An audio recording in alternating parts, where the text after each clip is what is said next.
اے اللہ ہمارے لیے اس کھانے میں برکت عطا فرما کہ یہ کھانا ہمیں چوری پر نہ کھڑا کرے، یہ کھانا کھا کے ہمیں زناکاری پر کھڑا نہ کرے، یہ کھانا کھا کر ہمارے بازو میں طاقت آئے تو کسی سے ناجائز لڑائی جھگڑے پر نہ کھڑا کرے۔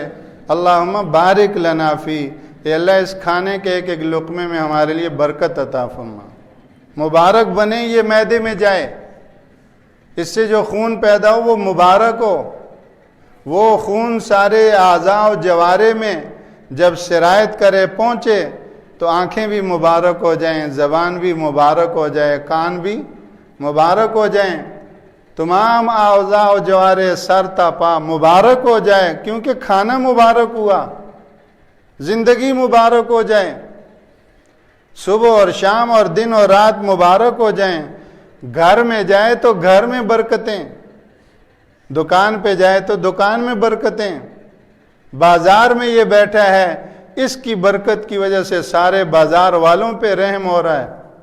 اللہم بارک لنا فی، اللہ اس کھانے میں برکت عطا فرما۔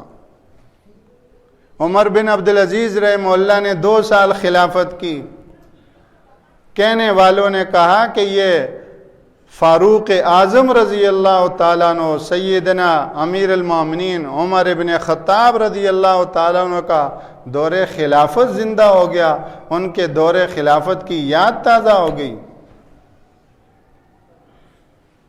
بنو امیہ کا بگڑا ہوا ماحول 2 سال میں سیدھا کر دیا، درست کر دیا، مبارک تھے، وجود مبارک، جا کر تخت خلافت پر بیٹھے، حکومت کی کرسی پر بیٹھے، وہاں برکتیں برکتیں، اور ان کی برکتوں کا ظہور ہو رہا ہے کہ بکری اور بھیڑیا ایک چشمے سے اور ایک گھاٹ سے پانی پی رہے ہیں۔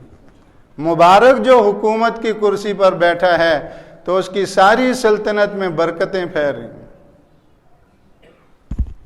تو اللہم بارک لنا فیہ، اے اللہ اس کھانے میں برکت عطا فرما، وَأَطْعِمْنَا خَيْرًا مِّن، ہم تو کہتے ہیں اس سے زیادہ کوئی ٹیسٹی نہیں، اس سے زیادہ اچھا کھانا نہیں ہو سکتا، بہت، رسول اللہ صلی اللہ علیہ وسلم فرما رہے ہیں یہ مانگو، وَأَطْعِمْنَا خَيْرًا مِّن، اے اللہ اس سے بھی زیادہ بہتر کھانا کھلا۔ تو جسم کی ضرورتیں اللہ بہتر سے بہتر پوری کر رہا ہے کیونکہ وہ رب ہے، الحمدللہ رب العالمین۔ تو اسی طرح اللہ جل شانہ ہماری روح کی بھی ضرورت پوری کر رہا ہے، ہماری روح کی بھی تربیت ہے۔ اس نماز کو ہم عام نہ سمجھیں، یہ نماز ہماری روح کی ایسی غذا ہے جس طرح یہ ناشتہ اور یہ کھانا یہ ہمارے جسم کی کیا ہے؟ غذا ہے۔ یہ جو قرآن ہے ہماری روح کی غذا ہے۔ جھوٹ کہتے ہیں موسیقی روح کی غذا ہے، موسیقی کا روح سے کیا تعلق؟ روح عالم بالا کی چیز ہے، زمین کی کثافتوں اور گندگیوں اور آلودگیوں والی چیز سے اس کو کیا تعلق؟ یسألونک عن الروح قل الروح من امر ربی، اس کا تعلق موسیقی سے کہاں؟ موسیقی نفس کی غذا ہے، روح کی غذا نہیں۔ اور یہاں ایک اور غلط فہمی کہیں، نادانی کہیں، جہالت کہیں، جو بھی کہیں، ناآشنائی کہیں، اس کی بھی نشاندہی ضروری ہے۔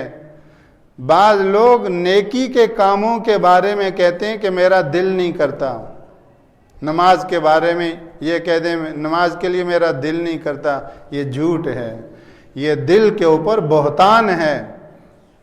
دل تو مرتا ہے نماز کے لیے، دل کو تو سکون ملتا ہے نماز میں۔ دل جو روح کا مرکز ہے اس کی تو یہ غذا ہے نماز، تو پھر یہ کیوں کہہ رہے ہیں دل نہیں کرتا؟ یہ غلط فہمی ہے، یوں کہو نفس نہیں چاہتا۔ نفس کے نہ چاہنے کو دل پر بہتان باندھ رہے ہیں کہ دل نہیں چاہتا۔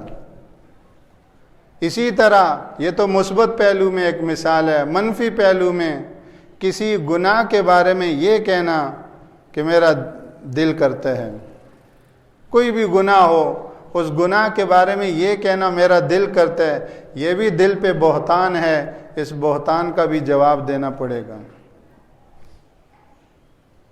یہاں اس گناہ کا تقاضا نفس کر رہا ہے، دل کبھی بھی گناہ کا تقاضا نہیں کرے گا۔ دل تو اللہ کا راز ہے، راز۔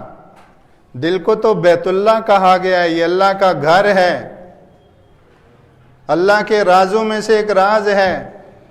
حدیث قدسی میں فرمایا کہ میں زمینوں میں نہیں سما سکتا، آسمانوں میں نہیں سما سکتا، زمینوں کی وسعتیں بھی تنگ ہیں، آسمانوں کی وسعتیں بھی تنگ ہیں، مومن کے دل میں آ جاتا ہوں۔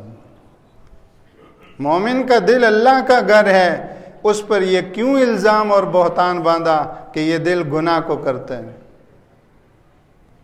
یہ بھی نادانی ہے، ناسمجھی ہے۔ دل کبھی گناہ، دل تو اللہ کا نمائندہ ہے۔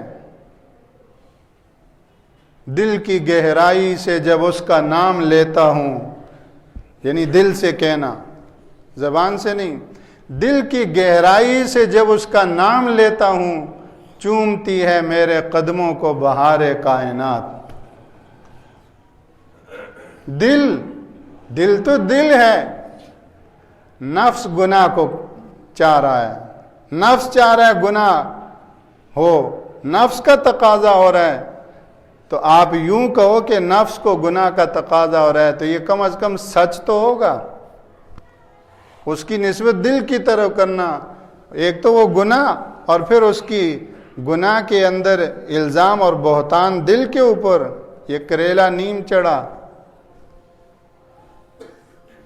تو اللہ جل شانہ ہمارے دل اور ہماری روح کا بھی رب ہے۔ اس کی تربیت اپنی کتاب مبین کے ذریعے سے، اللہ کا قرآن عالم بالا سے ہمارے لیے اترا ہے، ہماری روحوں کی تسکین اور ہماری روحوں کی تربیت اور ہماری روحوں کی غذا بن کر۔ اس لیے اس کے ایک ایک بیان پر ہم توجہ دیں، اس کے طالب علم بنیں، اور یہ جو سکھا رہا ہے وہ ہم سیکھیں، اس کو اپنا سبق بنائیں۔ استاد پڑھا رہا ہے الف با تا، وہ ایک بھی نہیں پڑھ رہا، تو یہ سیکھ جائیں گے؟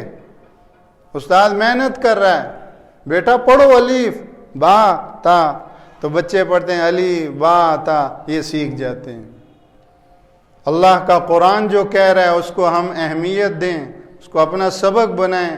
وَجَعَلْنَا اللَّيْلَ وَالنَّهَارَ آیَتَيْن، یہ جو دن ہیں کہیں دور جانے کی ضرورت نہیں، تمہارے انسان بننے کے لیے، تمہارے مسلمان بننے کے لیے، تمہاری تربیت کے لیے، اور تمہارے ایمان کی ترقی کے لیے اور اس کے استحکام کے لیے ہم نے بڑے پیمانے پہ انتظام کر رکھا ہے۔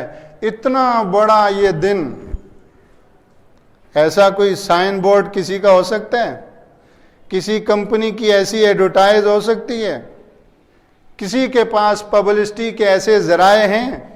سب سے زیادہ پبلسٹی، سب سے زیادہ ایڈورٹائز، سب سے زیادہ تشہیر اللہ کی قدرت کی ہو رہی ہے، پھر بھی اگر کوئی یہ نہ دیکھے تو وہ اندھا ہے، نہ سوچے نہ بولے تو وہ سمم بکمن عمیون ہے۔ اس لیے فرمایا ان دنوں کو، اس دن کو ہم نے نشانی بنایا، اس رات کو نشانی بنایا۔ تم بخاری نہیں پڑھ سکتے، یہ دن کو تو دیکھ سکتے ہو۔ تمہیں اللہ سکھانے کے لیے، تمہیں انسان بنانے کے لیے یہ دن بھی کافی ہے، یہ رات بھی کافی ہے۔